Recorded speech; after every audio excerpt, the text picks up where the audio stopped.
We all experience challenging and difficult situations in life. In the face of these complexities, it is not always clear how to respond, what to do, or what to avoid. It's easy to get stuck in these moments and stop moving forward in life. Wholeness with Naomi is a program that explores our experiences with such encounters and provides tools and strategies that can enable anyone facing these hardships to continue walking their path in life. We can't wait to meet you on this journey. Tune in, your life is about to change for the better. Welcome to our program, Wholeness with Naomi, where we talk about difficult and sometimes different situations that you find yourself in. More importantly, we talk about some of the tools that you can use as you navigate in these difficult and different parts that you may be finding yourself in. Over the last episode, we're talking about the subject of abuse, especially in the context of marriage, how it affects both the man and the woman in the marriage. We looked at if one is seeking for help, which places they can go. Joining us on the program today to continue talking about the same subject is Miss Esther Mafunda. Welcome to the show, ma'am. Thank you, Miss Naomi. It's good to be here. Thank you. Good. Over the last episode, as I indicated, we're talking about abuse in marriage. Yeah, I want us just to look at how does abuse affect children in the marriage? All right, Miss Naomi. I think children are really affected by abuse. Unfortunately, sometimes when we hang in there, hoping things will change, most of the time we think we are doing it for the children. And we think we're actually doing good to the children. I've heard that many times. Yeah, that is for the children. It's for the children. They need to be in an environment where the mom and the dad are all present. Yes, we are present, but is that a positive and conducive environment to raise our children in? Because you'd notice sometimes that the abuse then is very too much to an extent where it's happening maybe on a daily basis and the children are affected. We might think they are not, but they are psychologically. If you are to follow up even in schools, you'd notice maybe their schoolwork, there's a change in their schoolwork and how they play with others and how they maybe even lack of concentration. If you are to make an assessment, look at such kind of children, maybe they're still young and they're playing even with their dolls and with others, you'd notice they behave in a certain way, which they always see happening in the family. So maybe because maybe they think it's the normal, but they are affected psychologically, emotionally, and how they relate with others. So sometimes you'd notice we are actually thinking it's a good environment for them, but they are actually growing with fear and they are affected in all sorts. I think an abusive home affects the children in as much as we might not notice. These are some of the children who grow into adulthood thinking that kind of a behavior is the normal way to behave. They get married, they start mistreating either the wife or the husband because they think that's the norm. Baba vanofana kuchikiwa, they are a husband and they feel vanofana kuchikiwa because of how they grew up. So yeah, I would think children are really affected. That is really quite profound. When we go to the Word of God, it says, train up a child in the way that he should go. And when he's old, he'll not depart from it. Training a child, viewers, is not the things that you are teaching verbally to a child, but what they are seeing. How they model after you as you're going through life. And as a child is in that environment, it sounds like what they're experiencing is actually trauma. Yeah, sure. They're traumatized. They are, most of them are really traumatized. And you'd notice if they grow up, they might even need some counseling of some sort because they grow up really traumatized. And they either hurt one of the parents because you are putting children in a situation where they have to choose between their mom and their dad. They are their father, they love their father, or they are their mom and they love their mom. And you'd notice even sometimes when the mom is not even the abuser, maybe she's the one who's abused, it also affects the children because in a way she doesn't have enough love for the children anymore. That's true. Yeah, because now she's always angry, she's always stressed, and that also spills to the children. You can't love when you do not have love with you. You can't pour from an empty cup kind of a scenario. In other words, what you're pouring onto your child are scars that you yourself are enduring through an abusive marriage. And these scars, they're being inflicted on your child. That is what they are learning from you. When they're older, that's the same way that they're going to follow and model after. That will be more or less similar, the same kind of marriage that the child would have, unless a certain action is taken somewhere in between where help is given, intervention is put forward. But yeah, it does affect a child so much. It does. So there's someone that is feeling trapped right now. They can relate with what you were sharing, and they're feeling trapped in the marriage that they are in. What can you say to that person? I would say there is life after abuse and there is life after marriage, but I wouldn't choose for anyone. Really, I think it's individualistic in nature, where someone really has to assess their situation. Like if abuse then is life-threatening, I would tell that someone to seek for help, yeah, and not to really hold on and to keep on justifying their abuser. Because you know someone when they are really stuck in that marriage, sometimes they get used to the abuse, where they normalize the abuse and they start saying,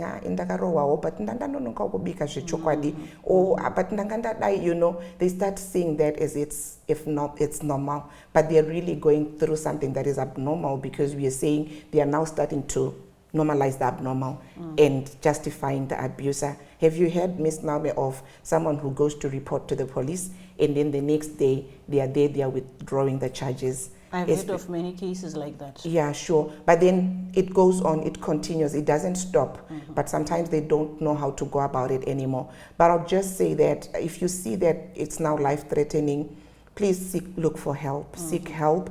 And if you still feel you can still work around things, please do. Marriage is a beautiful thing after all, yeah, but it just has to be a happy place. So if you feel you can still hang on, you can still look for help, things can still change, please give it a try and try one more time.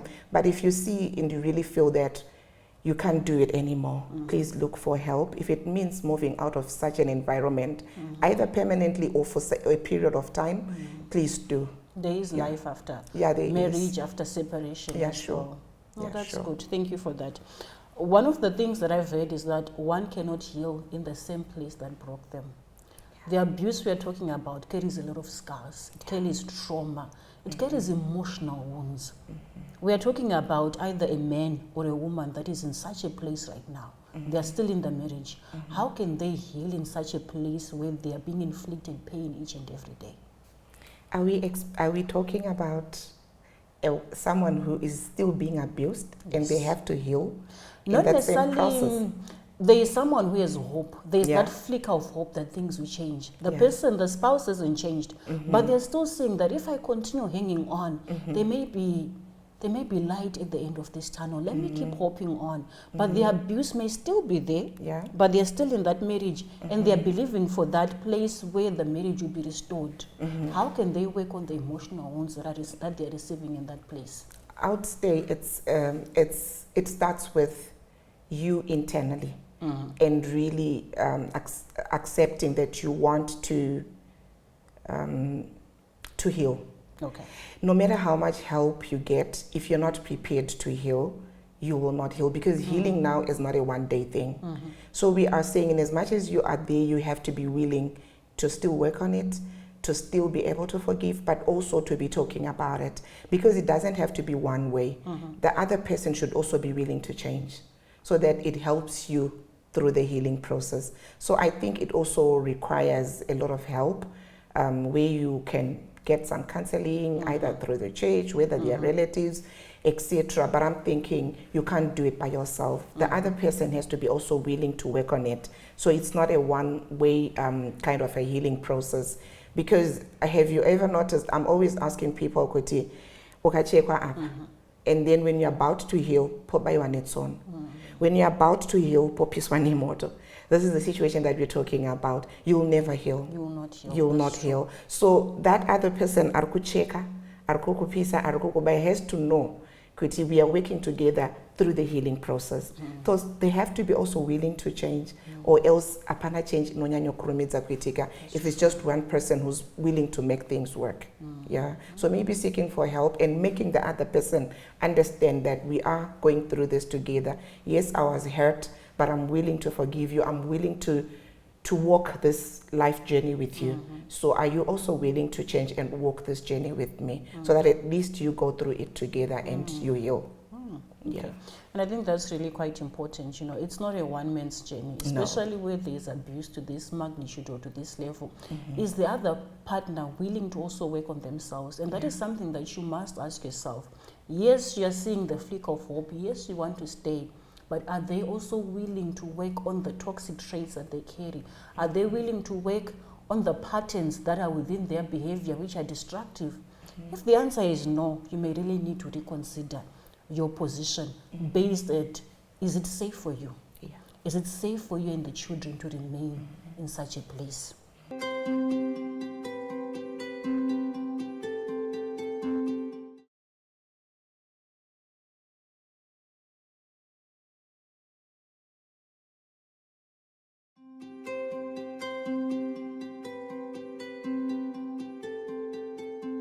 Welcome back, viewers, to our episode today where we are talking about abuse in marriage.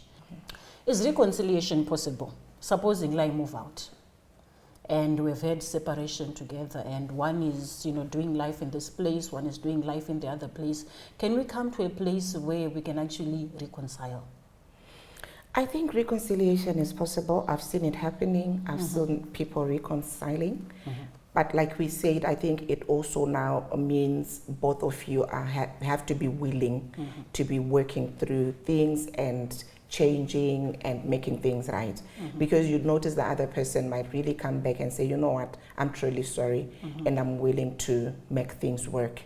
And then you might be wanting to pray together, to seek help together, and you'll notice, this person has really, really changed. And yeah, they live happily ever after. And I've seen people reconciling. So I think reconciliation is really possible depending on the attitude of the one who has been wrongdoing the other person. And the other one, are they willing to really let go? Because now when you forgive, you should let go and then be willing to move forward. It's difficult when you are still bleeding and then you keep on bleeding on that person. You keep on reminding them. But even though and you're doing life together. So it's really a kind of an attitude. Are you willing to forgive and let go? Are they willing to really change and continue the life journey with the other person in peace? That's really quite profound. I want us to look at the aspect of boundaries. Any healthy marriage strives on boundaries. And when we are talking about boundaries, viewers, we're talking about a wall that is around you that demarcates this is my space. There's nothing wrong with it because boundaries, they give you voice in relationship. Where we are talking about the subject of abuse, many times boundaries have been crossed. A boundary can sound like no. A boundary can sound, can I do this at another time? Where you are speaking yourself out in a particular situation in relationships. There has been abuse and you're coming to a place, maybe there's reconciliation. What can boundaries look like in such a setup? I'm thinking the moment someone feels like they're not comfortable, no longer comfortable with what is happening, whether it's the other person raising their voice, it's the other person talking or behaving in a manner that affects the other person, I think then the other person should be bold enough to say, you know what, I'm no longer comfortable with what is happening here. Because you'd notice most of the time what then kills the other person or what destroys this peace and this union is the other person crossing the boundaries, the other partner. But then sometimes the partner is not bold or brave enough because of how they have been treated to say, you know what, I'm no longer comfortable with what is happening here.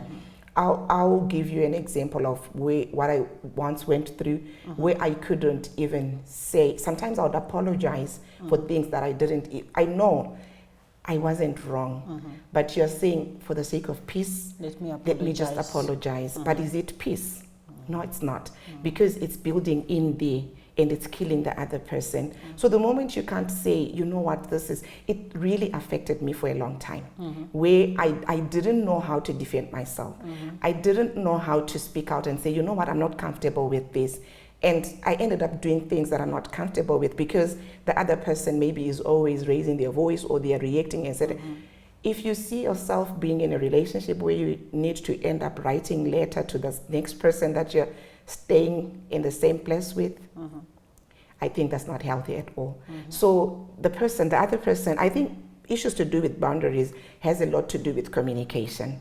That's Are you true. able to listen to the next person and consider what they are saying? Don't dismiss things and say, but after all, I think this is just minor.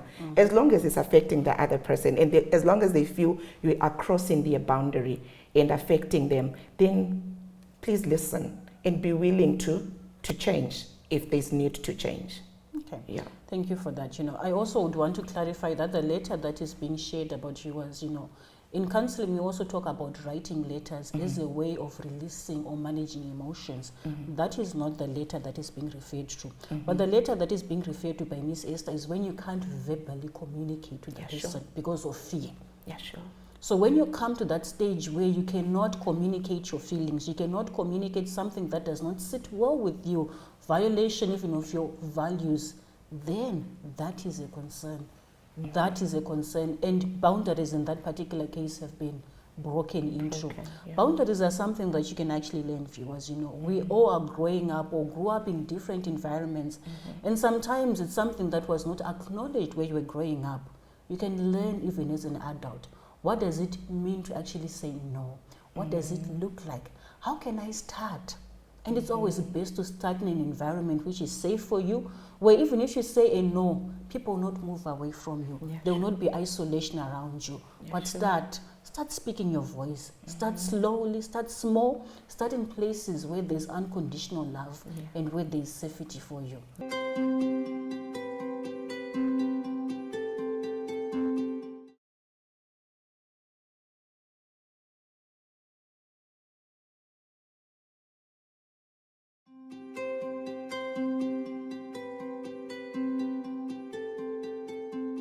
Welcome back, viewers, to our episode where we are talking about abuse in the context of marriage with Miss Esther. Thank you. So, Miss Esther, we've been talking about healing, looking at someone that is still within the context of the marriage where there's abuse around it. For someone that is moved out of that marriage, what does healing look like? What do they need to do to actually walk through that journey of healing? All right. So I think it starts with the person just comprehending that they need to let go and heal. Okay. Yeah, because you can't be healing when you're holding on to the past. I would say it's not an easy journey, but it takes a lot of it a day at a time kind of a scenario, a step at a time. If you feel praying will soothe your heart, please say an honest prayer and start from there. I've been through the situation where I just had to be honest with God. I can't do it. I can't do it alone. Like just pouring my heart out. When I stood up after that prayer, I felt a relief. I felt that, okay, I think I'm ready to start this journey of healing. So, but then I didn't do it by myself. I think people should also learn to ask for help. Don't act as if you can do it all by yourself. If you can't, please be honest to ask for help. I had people surrounding me who love me. I would really say my family was there, very supportive, my siblings, my parents, and I would speak to those who are listening, families, siblings, society. Please listen. When someone say, I can't do this anymore, don't push them to keep on trying. This is the next thing they will come back and say, or the next thing you hear, they have been killed, or they died, or they killed themselves. And we actually have victims. Yeah, We because have people that have died. yeah, because they have, in Unonzwa, even Panama Power, some people will say, but let's just not push people and make them do things that they are tired of doing. If they say, I'm tired of this marriage, no matter how the community is going to view that kind of a family, please don't go back for the sake of you wanting to protect the family and not wanting stigma. And life goes on. So families should be willing to support. I have got a very supportive family. And I also had to walk through this journey with a mentor, where someone is there holding your hand and they're really making you believe that you can do it, up to an extent where even they motivated me to write. They have been there because writing is also a form of healing and going through this. So having someone who tells you that, don't you think about your making a too emotional decision, calm down, then talk about it tomorrow when you're a bit calm, etc. And they have to be able to tell you the truth. When you're doing wrong, they should be telling you, because when you are hurt, Sometimes you tend to do things and you don't even think you're doing it through emotions. Someone has to be there to tell you, no, please calm down. So yeah, mentorship is also very important. The support of family, friends is also very important. Prayer will also help, depending with people heal differently. That's Writing to me helped. Others will help. Attending conferences, being with people, etc. So yeah, it takes that for someone to heal. But what I've understood from this thing is that triggers are always there. One thing, maybe you're in an environment, you think you're feeling okay and you're okay, and then the next thing, boom, you see, I haven't really healed. So yeah, it takes time. You don't heal the same day, but yeah, you should be able to be willing to take it a step at a time and to ask for help. Thank you for that. Yeah. She was, I think, as you're listening to Miss Esther, she's sharing, healing is a journey. Sometimes it looks like one step forward and 10 steps backwards. But what is important is to be able to keep on walking that journey. But it starts with vulnerability, where you're honest with yourself that, you know what, I've been wronged. You know what, there's pain that is sitting in my heart, and you reach out. Who are those people that are in your tribe? Who are your support system that you can reach out to? It doesn't have to be friends, you know. If, for example, you're not feeling safe around friends, it can be your relatives. Mbuya vako, sekuru, tete. Those people are very key and integral in this process. But look for that support system. Who is that person that's in your corner that you can go, talk and sit? Many times healing starts when we are open and vulnerable about these issues and we're able to sit down with someone. Tete mufungi, moyo wangu urwadza, ndine ronda. Being honest about it, being vulnerable about it, and we start walking that journey. There is no shame where you come to the place where you say, you know what, I cannot continue because this is very harmful, this is toxic to myself, and if there are children involved, there is no shame in it. What is important is to preserve life. Miss Esther, what role does faith play in all this? I feel faith plays a great role in healing and in navigating after or during the context of abuse, where you are still facing abuse and all. Faith really helps. With me, it was just me being there and holding on to what I believe in. I kept holding on and believing that the Lord is hearing me and He's here to help me and He's walking this journey with me. So each time I felt hurt, I'll just find a quiet place, kneel down, talk to the Lord, and I would believe that He hears and He's hearing me, and one day things will change. And it continued helping me in the sense that even when I decided, oh, I don't think I can still do this anymore, let me move out of this, I just didn't move out without a prayer. I prayed, I said, God, I think I'm done. I listened and I felt it within me that I think it's okay for me to go. And I felt it's the Lord is saying, I'm here. Even when you're going out of this, I'm going to be walking with you, which is actually a step of faith in believing the Lord is going to pick me up and He's going to be with me, and He's still with me. Look, we are here talking about it like in the past because the Lord has been there. So I'm thinking faith in whatever form is really, you need to be believing in something for you to be able to move on or to be strong or to fight. And that faith is also led you to a place where you're also mentoring other women as well. Oh yeah, sure. And that's beautiful work that you're doing. Thank you, Ms. Naomi. Thank you. She was, as you have heard it, all life is important. There are systems that have been put in place even by the government because they value life. Your life does matter. If you're finding yourself in this place where there is abuse in the marriage, there's physical abuse, there's emotional abuse, any type of abuse, and it's now affecting you, it's affecting the children that are in that marriage setup, seek for help. Seek for help, go to the church, go to the police. If there is violence in the marriage, look for those support systems that help you. The important thing is to actually take a step in the right direction where you are seeking for help. When God created marriage, His plan was marriage was for permanency.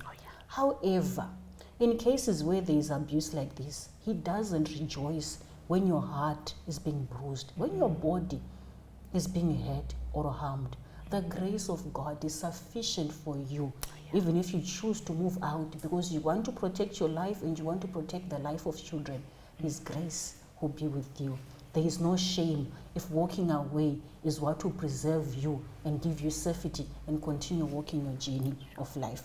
Viewers, do join me in the next episode. In the meantime, let's continue in wholeness. Thank you.